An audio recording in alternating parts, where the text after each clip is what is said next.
pedestrian room, some joining from home, and members of the public are of course welcome to observe from committee room 1, where the meeting is being directly streamed. If the technology fails, as we always say, we will try and get you to re-log back on, and if a lot of people are logged off, we will suspend the meeting until which point we get everybody back in and on the call. After each executive member has presented their report, I'll ask each cabinet member for their thoughts and then open it up to wider questions from councillors.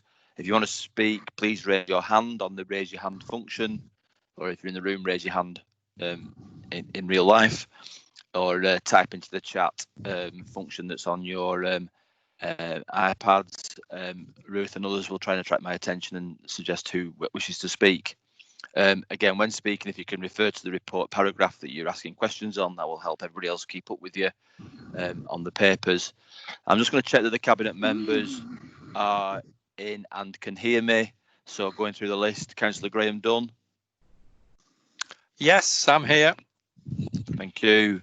Councillor Adrian Lowe. Here, Chair.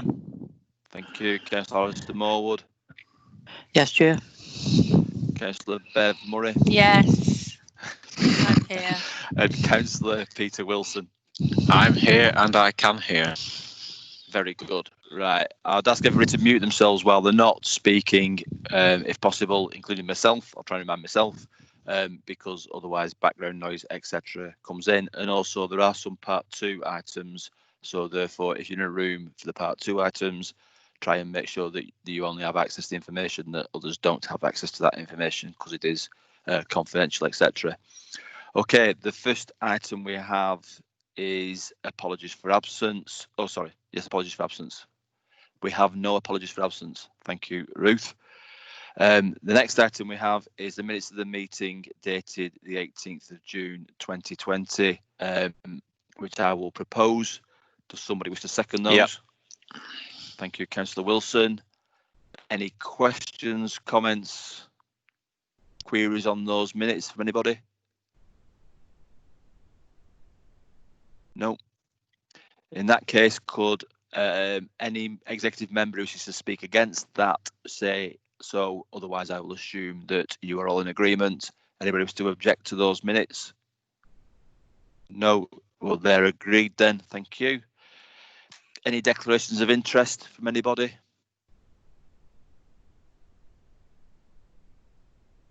No. Any public questions received, Ruth? There are no public questions received. So then we move on to item 4, which is the infrastructure funding statement allocation of community infrastructure levy on the papers, and the recommendations for that report, while I flick to it on my iPad, is the purpose of the report is to seek members' approval to delegate the update of the IFS, the infrastructure funding statement, and allocation of the main community infrastructure levy monies to infrastructure projects to be an executive member decision. And the recommendations are to approve the undertaking of a consultation progress regarding the schemes to go onto that IFS strategy, and the allocation of associated strategic SIL funds, and also under item paragraph 3 to approve the decision to update the IFS, allocate the monies following that consultation, and that decision be delegated to the executive member for economic development and public sector reform, i.e. myself. Members will be well aware of the community infrastructure levy.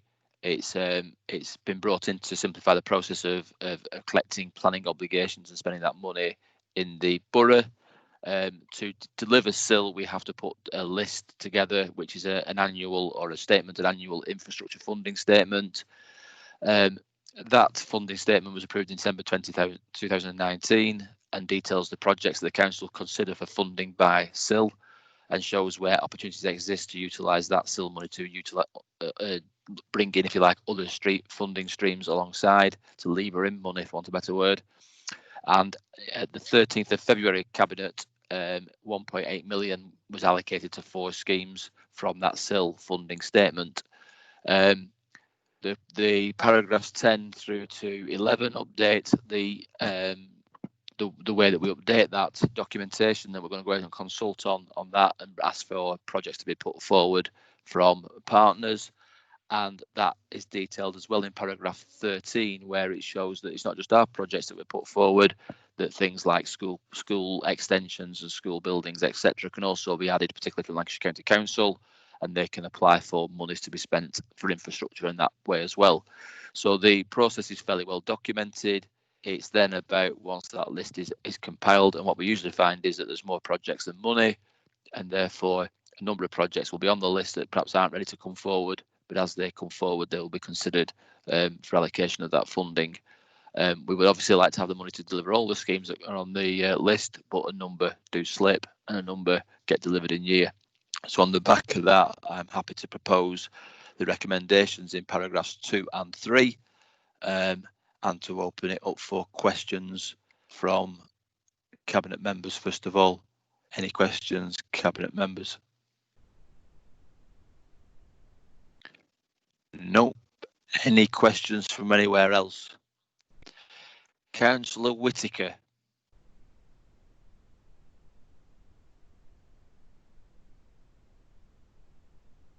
Councillor Whitaker, are you raising a question? Are you on mute, Alan? Are you on mute? Sorry, I'm unmuted now. Beg your pardon. Can you hear me now? Yeah. Can. Okay, forgive me. I shared correspondence today with colleagues regarding an incident, well, a concern that I have about CIL money, and particularly about the effect that the virus is having on village halls and community centres. And I got involved with the local one in Heskin. I'm not, it's an independent of the parish council and so on. But they have to get sanitised to be open and clear and able to open again. And it's going to cost them something in excess of £550 just for that, using the contractor that Chorley Council have been using for the town hall and for Union Street and others. It's a local contractor. What I'm concerned about is that in this particular case, Heskin, small village hall, it's going to cost them £550. Eccleston Community Hub, in it, which is a building that's actually owned by the parish council, it's going to cost them £650. Never mind all the cost of regular cleaning, etc. Now, my concern is that we're spending money on CIL for the list that you've said, and I've shared some correspondence today with Chris Sinnott about the rules and regulations, and he talked about Councillor Murray's got a little scheme for helping communities, places to bid for. The problem is, and I wanted to flag it up so that the executive could think about this, to see if there is a way of finding some money. What Chris Sinnott suggested we could need training. We don't need training. What these small community places need is some money. And to send a letter to the Secretary of State will be like chucking it into a black hole, I suspect. So it's really a matter for whether Chorley Council, the Executive Cabinet, will be sympathetic, because these community facilities, community centres, are as crucial to the villages, the small communities, as, and I perhaps shouldn't have used it, as a large leisure facility might be on Astley Village, which we're spending a few million on. But I'm not arguing about that. There's a lot of people who use that. But what I'm trying to say is that there seems to be this rule that we can only use 15% of CIL. And I've posed the question to Chris. I think quite a lot of CIL comes from developments in rural areas. And there's this 15% arbitrary figure. And I'm asking whether there is some way, if we could vary that figure, or if we can't, whether we could divert some money or allocate some money from the large fund that's in the what we call urban core or town centre core or whatever you want to call it, into helping some of these small village community facilities. So that's the question. I don't know whether this is the right appropriate place to raise it, Alistair, but there's a thing that it might come on later on. It might be now that we can talk about. Okay. And yeah, Councillor Whitaker, I don't think it's appropriate to try and divide communities by saying the money should go here, there, or wherever. What I think is appropriate is that we consider an application for assistance with the COVID impacts, and I think that's fine. And again, I don't think SIL's the best way of doing that because it's an inflexible kind of approach that's tend to be dictated by central government. And that's where the 15% comes from. It's not an arbitrary figure. It's dictated to us by the government, and we can't deviate from that. What we can do, Alan, and I've responded to you this afternoon to say that, is we can look into diverting some of the funding that we have got, whether that's locality monies or COVID allocated monies or whatever, to situations like the Heskin situation and Eccleston situation, but it would have to be open and fair to all communities across the borough. of course, we need to assess what the impact of that is to the council, and the best way of getting that money there quickly, because I suspect trying to do it through SIL will be anything but quick, which is why it tends to be around large projects. So we'll look into it. Your point's noted, but I don't think we need an urban-rural division going on in Chorley at the minute. There's enough things dividing our country at the moment, so let's all work together and let's get the community centres cleaned up and being used to the best of our abilities. Councillor Murray indicates she'd like to speak as well, and we've had discussions already about community centres more widely.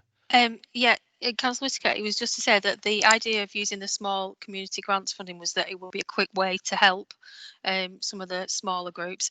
And while I appreciate that Heskin Village Hall, needs to be deep cleaned, as do other facilities, it might be that various other organisations, such as village halls, don't want will pay for the cleaning themselves, but they might need something else. So, example, they might need like a hand dispenser for hand sanitizer or something like that. So to say we can, we just go out and clean them, fine in Heskin, but in other areas they might not want that. They might want something else. So by doing it through the small community grants, it just gives a bit more flexibility for people who are applying. Thank you, Bev. And I think what we need to think about, Alan, as well, is the continued cleaning or the continued use of these premises, if you like, not just a one-offs, because I suspect this might be a thing that we need to think about for over a longer period. So we're going to put a plan in place, both short-term and longer term, and I've discussed this with officers this evening before the meeting, so we'll get back to you, but point noted, and we'll leave it into a discussion about SIL. Okay. Any other questions about the actual SIL IFS? Councillor Beaver. No, I'll hold that. It's not about. It's to do with what's been spoken about, but not necessarily about this point. So I'll leave it and I'll bring it up another time. Thank you. Okay, thank you. Anybody else? Alan, Councillor Whitaker. I just wanted to make clear, I'm not seeking to make a divide between rural and urban. I'm not at all. I'm not even saying there will be different things, as Bev was indicating then. There will be different organisations that will have different resources available. I'm not just seeking to make a point about Heskin. I think it'll apply to lots of places around. If you're putting a plan together, and that'll be something that I can circulate, certainly to the two villages that I'm involved with, and Charnock Richard as well, then I'll certainly wait to see what comes out of the town hall. Thank you. Okay, thank you. And again, I think we need to do some stuff very quickly, which will assist in the short term, and also some stuff longer term or medium term, because this will be something that will keep recurring. And I'm happy for Bev to lead on that with our support, of course. Okay. Thank you. Okay. Anything else on SIL IFS? Right, so the proposal there is that the recommendation of paragraphs 2 and 3 are put forward. Can I have a seconder for that, please? Councillor Morwood's indicated. All cabinet members in favour, don't say anything. Anybody objecting, say something. Otherwise, I'll assume you're all okay with it. That's approved. We now move on to the next item, which is Councillor Wilson. It's the provisional revenue and capital outlay reports for 2019-2020. Peter. Thank you, Chair. Just to take members through the recommendations outlined in paragraphs 4 through to 12. The report details the underspend of £466,000, which members can see is set out in paragraph 26, table 1, as to where that underspend arises. There's quite a mixture of things in this report as to why that is the case. So what we are recommending with the £466,000 is to make a £63,000 contribution to the change management reserve to finance one-off redundancy and pension strain costs, which is a result of the transformation work and the changes that come from that. Secondly, a contribution of £100,000 for future planning appeals. I think members will be aware of a number of I'll say controversial or difficult planning decisions that the authorities made where they have been challenged and gone to appeal. And therefore we need to make sure we have a fighting fund there, because this will occur again, no doubt. We also request that £100,000 goes towards the CCTV operations centre. Again, we've seen improvements in our CCTV and extensions of our CCTV coverage, so again there's contribution there. And that £203,000 goes to the business rates retention reserve, which again members will be well used to me talking about the uncertainty surrounding business rates and where that's going in the future. It still awaits the government's review that was due to be in 2019. Obviously, with the whole COVID pandemic, the future of our income streams in that field again are very uncertain, so it seems prudent to put that money aside into the retention fund. And then also just to note the reserves, which again is on hitting the target that we set previously of £4 million. I'd also just like to mention two other things COVID related really. One is a number of members have asked about how the council's finances have been impacted as a consequence of the pandemic. Overall, we are doing okay in terms of financially, and the governments have obviously given money that we've paid out to businesses in terms of the support grants. We have also made some additional contributions in that area, as we have done in terms of working to support those most vulnerable in our community. But of course there are some savings to be had, given that some of the services we normally provide or some of the events that we normally put on haven't been done. So there are balances, but the biggest potential loss for us is the future income, which is obviously council tax and business rates. So at the minute, we estimate that could be up to £1 million in lost revenue, and that would be the impacts on the authority. Obviously, we wait and see, and we'll keep reporting back. The second thing just linked to that is the work in our town centre. There is in the report details of the income streams there, in particular Market Walk, which continues to perform strongly, bringing an income, or a net income profit, I should say, of just short of £1 million.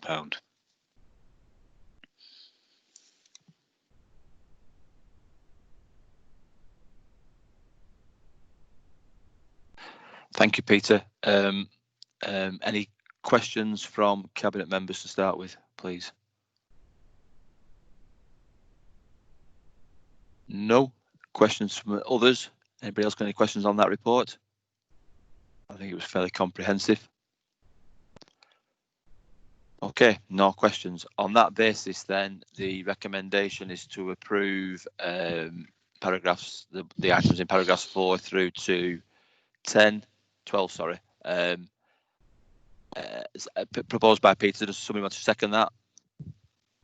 Seconded by Councillor Murray. Any Cabinet members wishing to object to that report, please indicate now. In which case, I assume you're all okay with it, and that report is passed. So then we move on to item 6, which is the Q1 performance report, which again is Councillor Wilson. Thank you, Chair. A slightly different or unusual performance report in the sense that this is Q1, so this is measured from the 1st of April this year through to the 30th of June. As you can imagine, the vast majority of our work and the key projects has been affected by COVID-19, and therefore you see an unusual report in the sense that a number of our schemes and projects, as well as the measures, are rated as amber. as opposed to green. I don't intend to go normally I'd go through each one that's off target. I don't intend to do that with this report because they're a slightly increased number, but more to the point is the fact that obviously the reason for the delay, the reason why it's amber and not green is exactly the same, which is the pandemic and the fact that a number of projects, particularly where we rely on others to deliver services or to help us deliver the schemes, haven't been able to move forward. However, detailed in the report are the action plans to bring these projects back on track and to make sure that we don't lose too much ground, particularly now as the restrictions are lifted. So in each paragraph of the report relating to the key projects, there is an explanation, which I say reads fairly similar. Likewise, there is action required. So it is very much the aim of the council to get back on track as much as we can. Some reports, some of the projects will suffer delays. So, for example, the Astley Hall, we did intend to start work earlier. That's just not been possible, but we're trying to get that back on track to start in the autumn. And again, hopefully, we'll make some progress as we move along. The only other thing I'll mention, Chair, in relation to the performance indicators, perhaps again, there's a number there that are off track, but I think perhaps one that may members pick up on is the number of affordable homes delivered. Again, that's well below target. Again, the action required there is detailed in terms of obviously the new Primrose and that being delivered, and also the council bringing forward through the plan land that will be suitable for development of our own housing stock. So again, while way off target, there is the plans in place to bring that under control. I would much rather probably just open it to questions if that's okay with you, Chair, rather than repeat myself on each item. Okay. Thank you, Councillor Wilson. Any questions from Cabinet members? No. Any questions from others? Councillor Berry has indicated. Hi, it's just a quick issue around the digital inclusion, and would just like to see in the near future some reassurance that we're addressing accessibility. Really, we've had sort of out in the wider domain issues around school children not being able to do the homework because they haven't got gear at home. The ability of people to access meetings online, like a lot of hospital patients that would normally report to, actually see people face to face, and now at home having face to face over the internet, hopefully. And I just wonder whether any work was being done really to assess how much people are excluded from communicating digitally, and whether we're going to put some resources into it. Thanks. Point. Yep, I mean, Councillor Berry is absolutely correct. In terms of what we have done in the past, I mean, obviously digital inclusion has been a key element for us as a council. And we have had a number of courses, we've had a number of our people, as it were, staff going into communities to help people, to train people up, whether that's young or old. But of course, where Councillor Berry is absolutely right, is this is all thrown in completely a different direction when effectively all the schools are closed, and of course you've got kids there who need access, you've got families who haven't got access, and a whole range of things like that. So I think what that says to us, I mean, obviously in the report on page 40 it does detail again what's being done there to pick that back up and get us back on track to meet our targets for this year. But I think perhaps as a consequence of this of COVID-19, as you quite rightly say, Councillor Berry, it throws in a whole new dynamic of what people are going to now rely on in terms of being at home, working from home, studying from home, accessing a range of services, and therefore perhaps in this year's corporate strategy we actually build on this as it is a key project anyway, but we build on it even further and look to see if we can extend it out or where we can help even more. But as I say, it does say there that we are due to get back on track, but at the same time it's what do we do now given the new world we're going to live in. Brilliant, thank you. Okay. Any other questions from anybody on that report? I've nobody indicating. So on that basis, could somebody second that report, please? Councillor Murray, and that report is then noted. And I'm assuming everybody's happy to note that report. Okay, we move on to item 7, which is Councillor Adrian Lowe, and it's the waste collection round changes. Adrian. Thanks, Chair. apologies that the report came slightly amended this afternoon, so it's on your to follow papers. But the purpose of the report is to seek approval for changes to domestic waste collection rounds. Members will recall that when awarding the contract, we agreed that FCC would perform a route optimisation exercise with a view to making changes to making collections more efficient. Improvements are necessary for several reasons, but primarily this is that existing rounds became unbalanced. FCC have submitted plans to address the issue, and paragraph 20 of the report refers to more efficient bin collection rounds, which will reduce the impact on the environment and contribute to the council's pledge to become carbon neutral by 2030. Refer members to paragraph 22 of the report, and that highlights that up to just over 20,000 households will be affected by a change, and that equates to just short of about 39% of households. Could I obviously as well point out at paragraph 24 of the report, there will be no reduction in service. The proposals are that just a change in certain collection dates for it. If Cabinet does approve these changes, these will become effective from between September and December of this year. But to me, Chair, the key is having a robust communications plan to manage the change that we're proposing. And this will include quite extensive use of social media, stickers on bins, letters to our residents. There'll be an address checker for people who've got access to the website, and there will be comprehensive briefings to members to highlight the changes in their areas, so that if they do get any comments or concerns from residents. But with that in mind, Chair, I'm happy to move the recommendation at paragraph 2 that we approve the approach and changes to the waste collection from September this year. Thank you, Councillor Law. Any questions from Cabinet members to start with? No. Any questions from other councillors? So I've got Councillor Whittaker first, then Councillor Beaver after that. So, Alan? Just one question, Chair. I'm grateful for Adrian's explanation of the way it's going to be advised, or we're going to be advised, residents are going to be advised.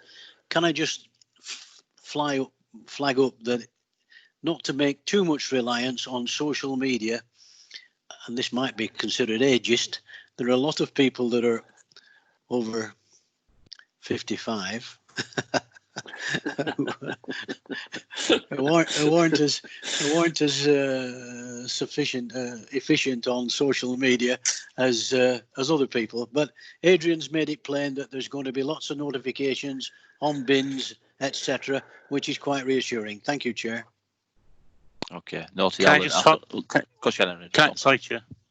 Yeah, just to take the point about social media is just one strand of quite a robust, and I've actually seen the actual detailed communications plan. When we're obviously considering such a major change, all tools at our disposal will be used. Okay, thank you for that. Councillor Beaver. Thank you, Chair. I'd like to compliment Councillor Law on the report. But with the best will in the world, I'm sure it will attract complaints because people just don't like change. However, I am convinced it will work smoothly.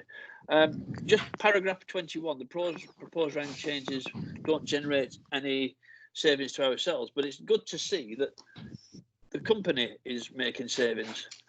We've got £1 million out of this, but then coming to paragraph 13, however, this may leave the council open to a challenge for a breach of contract. Can I just ask, if we've saved £1 million and they're going to save some more money and we are doing things better and we're contributing to our carbon less usage, what are we doing that would be in breach of contract?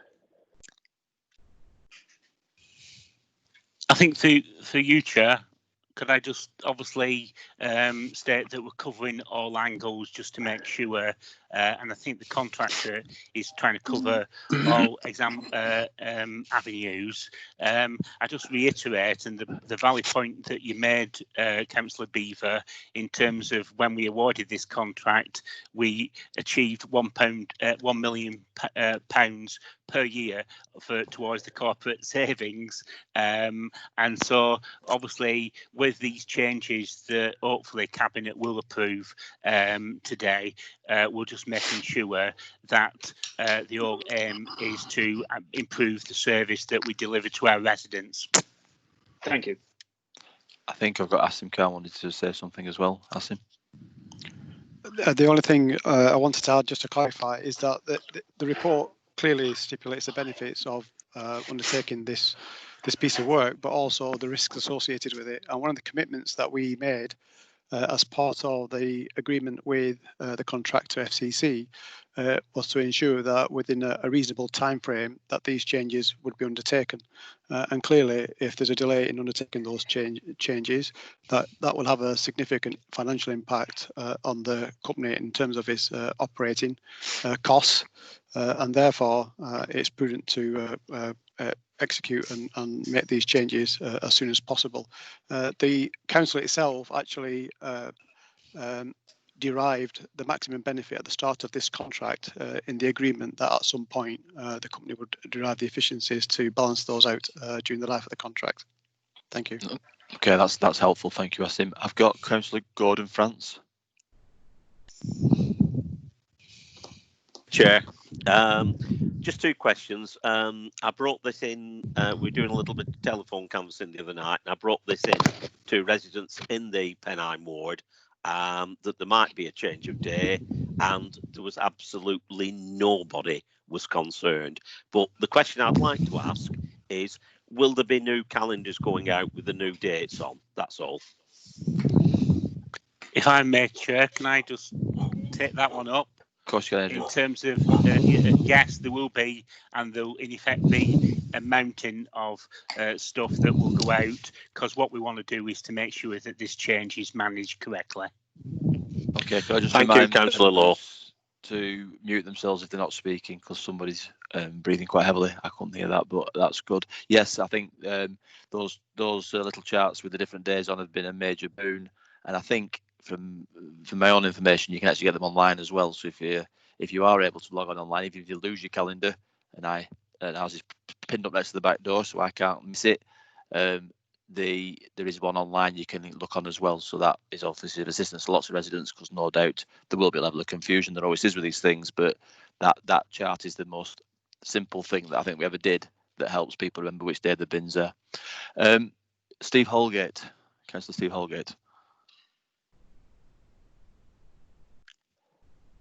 Are you there, Steve? Yes, I am. I was just trying to press the unmute button. Thank you. All sounds very in control, and I was just wondering whether Councillor Lowe would consider asking the first citizen to become a bin man for a day. I'm sure he'd be up for it.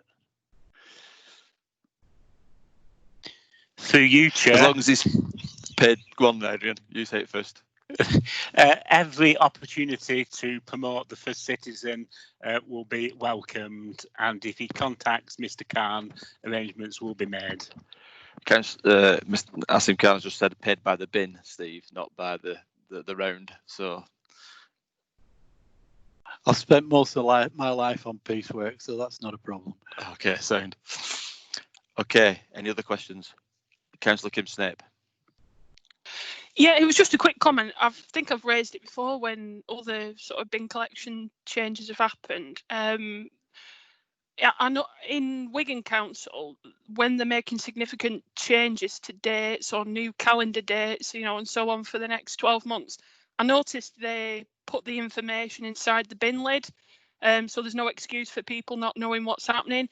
And I know certainly, I mean, it's not been a big issue for us here because I think it's managed very well, but I have picked up over the last few years, people lose the little chart, you know, with the dates on. So not everybody's online and so on. I just wondered whether or not that had been considered in a nutshell. Thanks. Was that a pun, Councillor Snape? Not has that been considered? Very good. I like that one. Councillor Law. I was just going to say it has been considered, and anybody can at any time, if they, how can I put it, lose their sticker, can actually request a replacement. But also, Chair, I think I made reference to that if members of the public do have access to the internet, there will be an address checker to check when collection dates will be, and the contact centre will be open probably extended hours to help with phone inquiries. Okay, and we'll look into whether we can do something inside the Vinlands as well. Okay. Any other questions? Councillor Morwood. Thank you, Chair. Just a quick one. I just thought I'd take the opportunity to thank all those involved in the bin collections in this last few months, which I think there's been, you know, been a struggle for us all, but particularly I think they've done a magnificent job personally.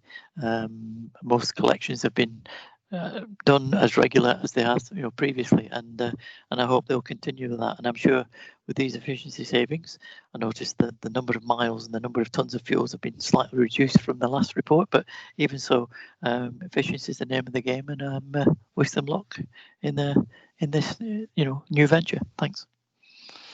Thank you, Alistair. Anybody else? I think that's it. So therefore, the proposal's been put forward by Councillor Lowe in paragraph 2, seconded by anybody? Councillor Wilson. All executive members, if you want to object to it, speak now. Otherwise, I'll assume that you are in favour of that, and that is assumed and done. Right, we now move on to part 2 items, so we have to exclude members of the public and press. I'm not aware there's anybody on. Do we have to stop videoing as